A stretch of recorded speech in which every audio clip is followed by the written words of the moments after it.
Une cordiale, chaleureuse bienvenue est souhaitée à tous les membres présents ici en ce matin, à ceux qui nous suivent sur YouTube.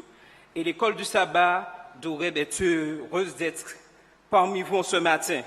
Après, je dirais, près de plus de 6 mois d'absence, nous revoilà au sein de l'Église pour reprendre, je dirais, une activité normale que nous avons perdue.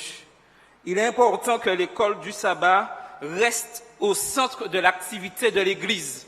Sans école du sabbat, il n'y a pas d'Église adventiste du 7e jour.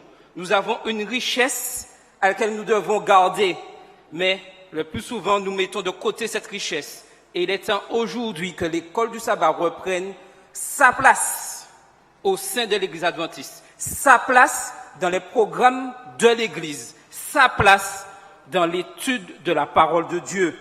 Et en ce matin, les 5 minutes sont réservées aux discipulats. Et le thème est « Que faire après le baptême ?» C'est un thème qui concerne tout le monde. Dans Hébreux 12, verset 2, il nous est dit « Les yeux fixés sur Jésus, qui est l'auteur de la foi, qui l'amène à la perfection. » La vie chrétienne est une carrière qui commence avec le baptême. Et c'est une carrière qui se poursuit jour après jour, jusqu'à ce que Christ revienne. Pour beaucoup d'entre nous, commencer, ce n'est pas un problème, mais continuer et rester laid. C'est pourquoi nous voyons beaucoup de gens commencer la carrière chrétienne, mais avec le temps, nous les voyons faiblir, tomber et abandonner la course. Maintenant, que faire pour rester ferme jusqu'au retour de Jésus? Voici 5 conseils en ce matin que l'école du sabbat vous donne et qui est tiré de Hébreux 10 et versets 35 à 39. Pour rester ferme jusqu'à ce glorieux jour du retour de Jésus, premièrement, il est important de ne pas perdre confiance. Le mot confiance se définit comme sécurité, espérance en une personne ou en quelque chose. Le chrétien doit apprendre à avoir confiance en celui qui a donné sa vie pour la race humaine, celui qui n'a pas eu peur de mourir afin de nous donner le salut. C'est pourquoi, mes chers frères et sœurs, ne perdons jamais confiance en Jésus. Les hommes peuvent échouer, mais le Christ, lui, il demeure. Deuxièmement, être patient. La patience est l'attitude de celui qui sait résister aux adversités. C'est-à-dire qu'au début de la course, nous remarquerons que les problèmes sont trop nombreux, car l'ennemi juré de Dieu ne sera pas content de la décision que nous avons prise, la décision de servir Dieu, et nous attaquera à travers notre famille. Il essaiera de nous faire perdre notre travail, et il nous fera même penser que le Christ nous a abandonnés. Mais ce n'est pas le cas. Supportons patiemment et nous recevrons bientôt la récompense. Troisièmement, faire la volonté de Dieu. Jésus a dit dans Matthieu 7, verset 21, « Quiconque me dit, Seigneur, Seigneur, n'entrera pas forcément dans le royaume des cieux, mais celui-là seul qui fait la volonté de mon Père qui est dans les cieux. » Rappelons-nous qu'il a une ligne très mince entre faire la volonté de Dieu et faire notre volonté. C'est pourquoi nous devons nous efforcer de laisser Dieu diriger notre vie. Quatrièmement, attendre avec joie la venue de Jésus.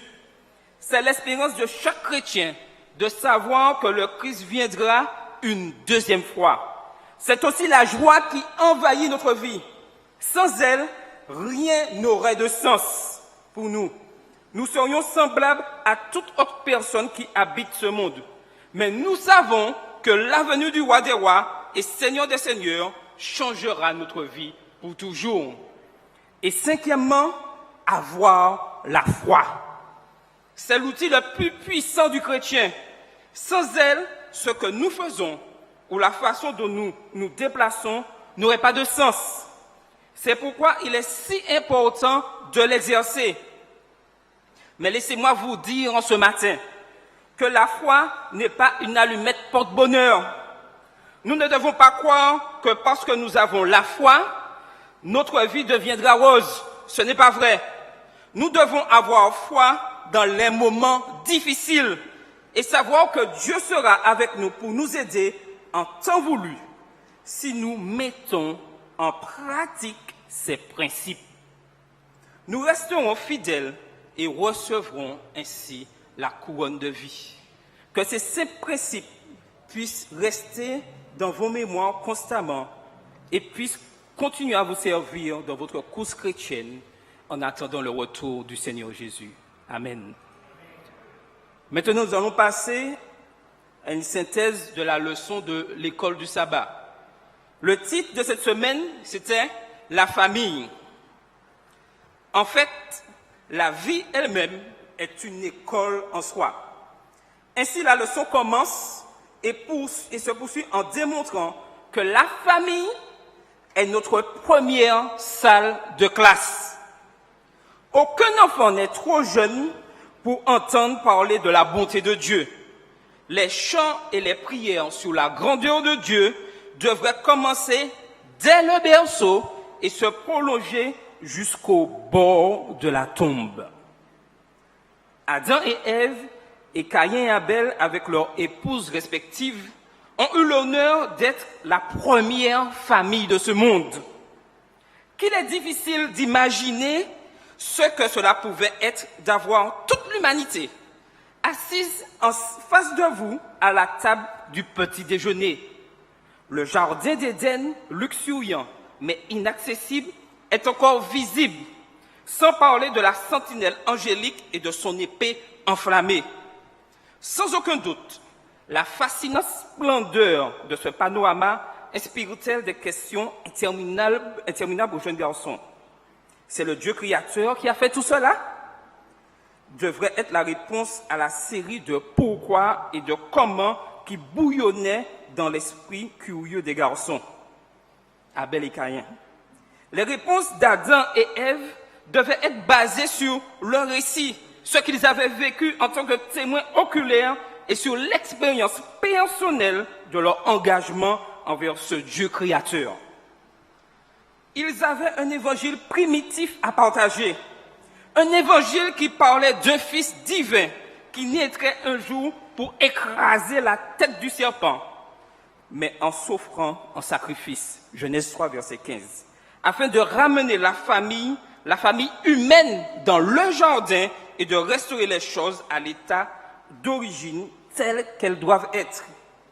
On peut reconstruire de manière approximative une certaine image de l'enfance et de l'éducation de ce divin fils à partir des premiers chapitres de Luc et de Matthieu. Ce tableau rend hommage à la valeur de l'éducation, tandis que Jésus saisit l'opportunité d'apprendre auprès de son Père céleste et d'instruire les prêtres dans le temple.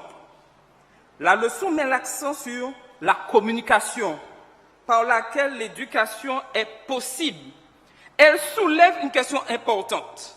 Bâtir, pour laquelle la leçon met l'accent sur une communication importante par laquelle l'éducation est possible.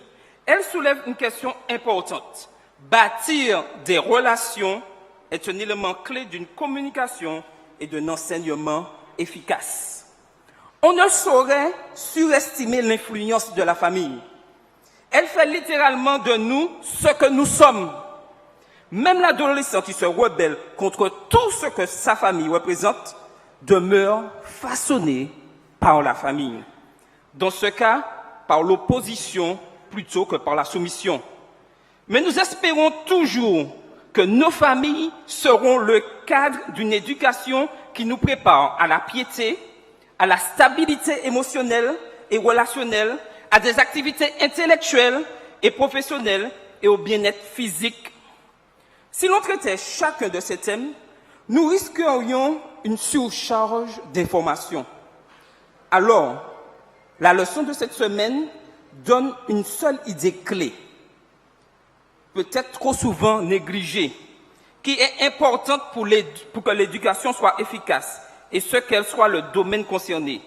La nécessité de bâtir des relations au sein de nos familles.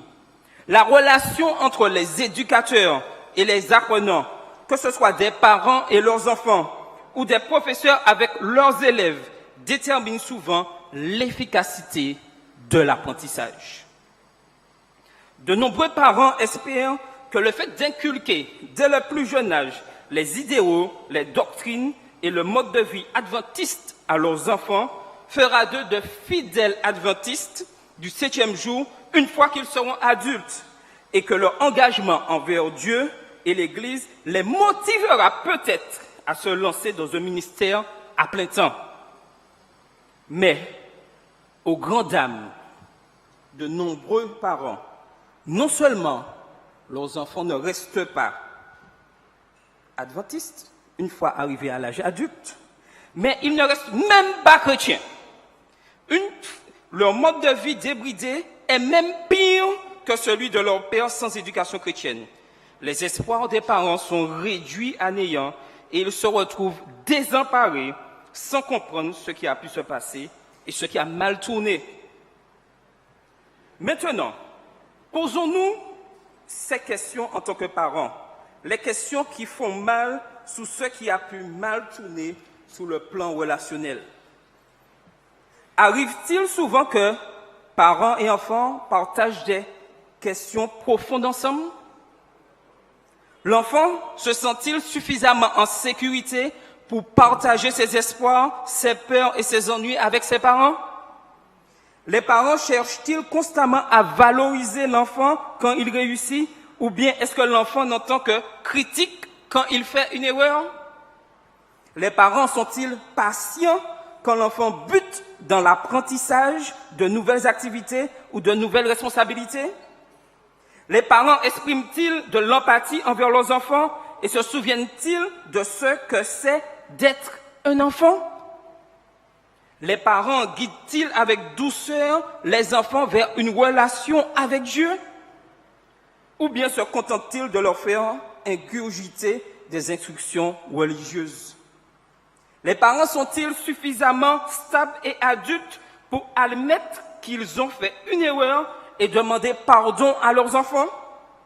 Ou bien gardent-ils constamment une apparence de perfection à travers laquelle les enfants voient clair? Les parents consacrent-ils du temps pour accorder une attention exclusive à leurs enfants? Jouent-ils avec eux? Ont-ils cultivé et gagné un respect mutuel? Les parents administrent-ils la discipline dans un environnement calme et contrôlé, ou bien de manière impulsive, par frustration et colère? Communiquent-ils de paroles et des actes d'amour et de tendresse à l'enfant, de sorte que l'enfant sait qu'il l'aime inconditionnellement? Et nous pouvons énumérer de multiples exemples. Mais pour terminer, j'aimerais vous laisser avec ce passage du livre Fondamentaux de l'éducation chrétienne, chapitre 4 à la page 58.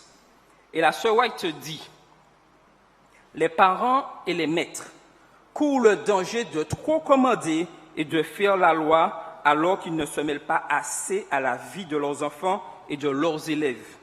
Ils se tiennent trop souvent sous la réserve et font preuve d'une autorité froide et antipathique qui ne peut leur gagner les cœurs.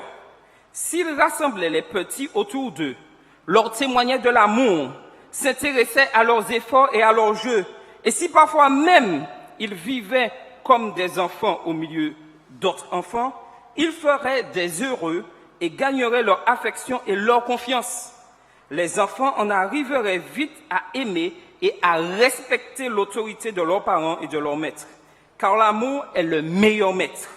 Un intérêt similaire manifesté pour les jeunes assurera des résultats similaires.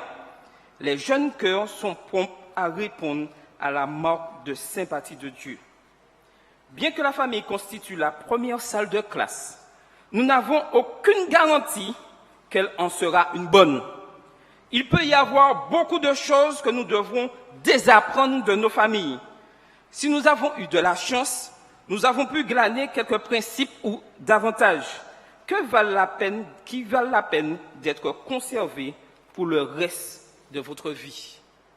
En ce matin, il est important de savoir, par les 5 questions qui vont suivre, comment nous allons gérer nos familles. Comment nous allons comprendre cette leçon de cette semaine afin de pouvoir corriger ce qui ne va pas. Car le Seigneur veut que tous ses enfants soient sauvés, que toutes nos familles soient sauvées. Et nous devons tout faire pour que nos enfants, que ceux qui sont dans nos familles soient sauvés. Mais chacun reste libre de ses décisions. Quel modèle négatif de votre famille vous êtes-vous juré de ne jamais reproduire dans votre propre famille? De quelle manière Dieu et la Bible vous ont-ils aidé à identifier ces modèles négatifs? Quelles idées en avez-vous tirées qui vous ont appris à empêcher qu'ils ne se reproduisent? Identifiez de quelle manière Dieu a fait sortir du bien des épreuves de votre vie de famille qui étaient loin d'être parfaites. Et l'école du sabbat vous invite en cet après-midi à discuter de ces phrases, de ces questions en famille. Si vous êtes seul, de téléphoner un ami, un membre d'église et de discuter de ces sujets afin d'approfondir la leçon de l'école du sabbat. Que nous continuions à étudier la parole de Dieu fidèlement et qu'elle reste ancrée en nous et que nous puissions toujours mettre l'école du sabbat, la leçon de l'école du sabbat au centre de notre vie. C'est le souhait de l'école du sabbat pour vous en ce matin. Amen.